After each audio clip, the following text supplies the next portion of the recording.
السلام علیکم پیارے دوستو، عزیز بھائیوں، ڈاکٹر طاہر کا آپ کو بہت بہت سلام۔ آج ہم ایک بہت ہی اہم موضوع پہ بات کریں گے، جو ہے چوزوں کے لیے فیڈ کا چناؤ۔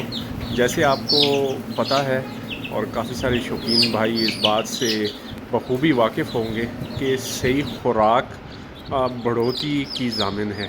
وہ چوزے جن کو بچپن میں اچھی خوراک لگی ہوتی ہے، وہ بڑے ہو کر اچھے بریڈر اور اچھی مرغیاں اور اچھے انڈے دینے کی کیپیسٹی کے ساتھ جانور بنتے ہیں۔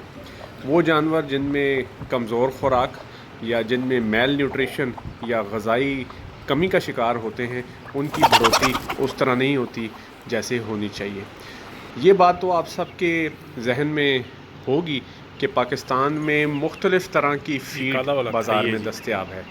چھوٹے چوزوں کے لیے علیحدہ فیڈ دستیاب ہے، برائلر انڈے دینے والی مرغیوں کے لیے علیحدہ فیڈ دستیاب ہے، اور وہ چوزے جو لڑائی والے جانور ہیں یا وہ چوزے جن کی ہائٹ بڑی ہوتی ہے، ان کے لیے ہائی کیلشیم خوراک بھی اویلیبل ہے۔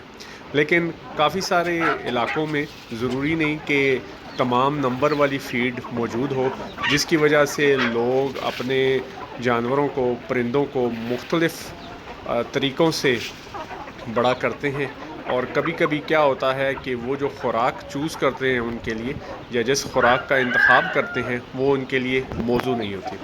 عزیز دوستو، ایک بات آپ ذہن نشین کر لیں کہ جب آپ ایک دن کا چوزا پال کر اس کو بڑا مرغی یا بریڈر بناتے ہیں، تو اس میں 3 یا 4 عناصر کا اس چوزے کی خوراک میں ہونا بہت ضروری ہے۔ ایک لحمیات یا پروٹین کسی بھی مرغی یا چوزے کی خوراک کی 25 سے 30% نسبت سے ہونا چاہیے۔ یعنی اگر میں 10 کلو کے حساب سے خوراک بناؤں تو 2 سے 2.5 کلو مجھے ایسی خوراک اپنے پرندوں کی فیڈ میں ڈالنی ہوگی جو ان کو پروٹین یا لحمیات دے۔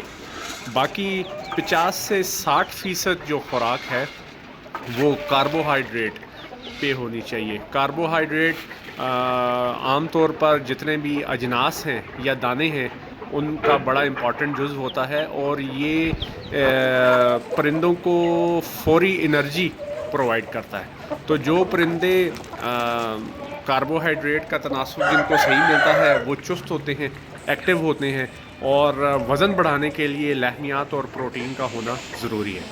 یہ تو ناظرین اور عزیز دوستو تقریباً 70 سے 80% ہو گیا خوراک کا تناسب۔ کیوں ہم 10 کلو اگر خوراک بنا رہے ہیں، 2 سے 2.5 کلو پروٹین، اور باقی 5 سے 6 کلو یا 7 کلو تک جو ہے وہ کاربوہائیڈریٹ اس میں آ جاتے ہیں۔ باقی تقریباً آپ کہہ لیں کہ جو 1 کلو یا 1.5 کلو حصہ ہمارے پاس خوراک کا بچتا ہے، اس میں ہم نے اپنے چوزوں کو، پرندوں کو منرل جس میں کیلشیم، فولاد جس کو آئرن بھی کہتے ہیں، نکل، کوبالٹ، جپسم، کلورائڈ، پوٹاشیم، یہ وہ چیزیں ہیں جن کی تناسب ہماری خوراک میں ہونی چاہیے۔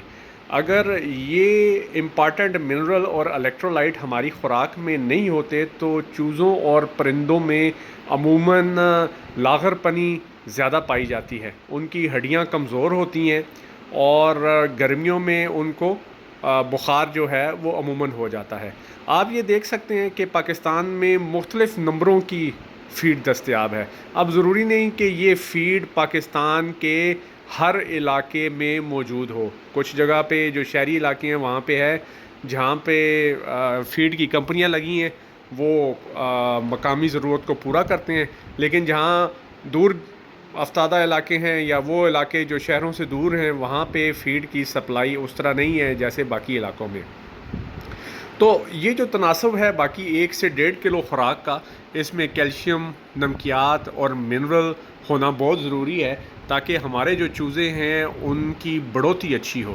آپ نے دیکھا ہوگا کہ عموماً لوگ اصیل یا بڑے جانوروں اور پرندوں کا جو پالتے ہیں اور شوق بھی کرتے ہیں، گوشت کے لیے پالتے ہیں یا لڑائی کے لیے کرتے ہیں، وہ کہتے ہیں جی کہ عموماً ہمارے پرندوں میں ٹانگوں کا مسئلہ آ جاتا ہے کہ پرندہ ٹانگوں سے رہ گیا ہے. وہ ٹانگوں سے اس لیے رہ جاتا ہے کہ ایک تو خوراک کا چناؤ اس میں صحیح نہیں ہوتا, اور دوسرا یہ ہے کہ جو امپارٹنٹ منرل اور الیکٹرولائٹ ہیں اس پرندے کو صحیح مقدار میں نہیں ملتے, جس کی وجہ سے وہ کم نشو و نما کا شکار ہو جاتا ہے اور اس کی ٹانگیں کمزور ہوتی ہیں کیلشیم کی کمی کی وجہ سے, اور وہ جسم کا وزن نہیں اٹھا سکتی.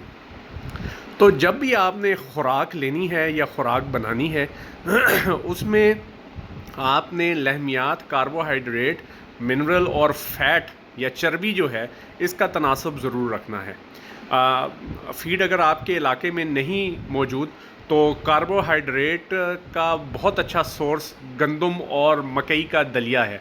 یہ اگر آپ 10 کلو فیڈ بنانا چاہ رہے ہیں, 5 سے 7 کلو آپ یہ ہے مکسچر اس کا لے لیں, گندم اور مکئی کا دلیا, یہ ان کی کاربوہائیڈریٹ کی ریکوائرمنٹ کو پورا کر دے گا. جہاں تک بات ہے پروٹین کی, تو پروٹین میں ضروری نہیں کہ آپ فش میل یا بلیک سولجر فلائی کے جو لاروے ہیں وہ ڈالیں, کیوں جب یہ ہائی پروٹین آپ اپنے چوزوں کو ڈالتے ہیں تو اگر ان کی روزمرہ کی ایکٹیویٹی جو ہے, یعنی آپ نے کھلے نہیں چھوڑے ہوئے, وہ کیجز میں بند ہیں, تو وہ اس کے جو مضر اور فضلہ جات بنتے ہیں ہائی پروٹین کے, وہ جسم میں ہی رہ جاتے ہیں. تو اس قسم کے جب ہائی پروٹین والے خوراک پرندوں کو دی جاتی ہے تو وہ گردے اور جگر کے مسائل کا شکار ہو جاتے ہیں.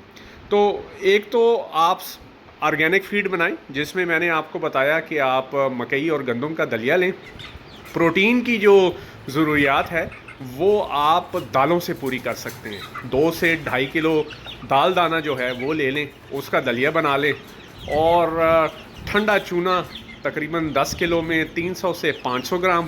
باقی آپ کیا کر سکتے ہیں, کالا نمک, سفید نمک حسب ضرورت 1 سے 2 بڑے چمچ جو ہیں وہ اس میں مکس کر لیں, اور تھوڑا سا کوئی بھی کچن کا جو کوکنگ آئل بچ جاتا ہے وہ آپ پرندوں کو دانہ ڈالنے سے پہلے خوراک میں مکس کر لیں. تو میرے بھائیو, یہ آپ کے برڈ کی ایک بہترین خوراک تیار ہو جائے گی. آپ کو کوئی بھی فش میل یا مہنگی خوراک بازار سے خریدنے کی ضرورت نہیں ہے. یہ صاف ستھری اور ایک اچھی خوراک جو ہے جو معیاری ہوگی اور آپ کے پرندوں کی نشو و نما میں بہت امپارٹنٹ رول ادا کرے گی, وہ گھر میں ہی تیار کر سکتے ہیں. باقی میری طرف سے آپ لوگوں کو بہت بہت سلام. اللہ حافظ. بہت بہت شکریہ.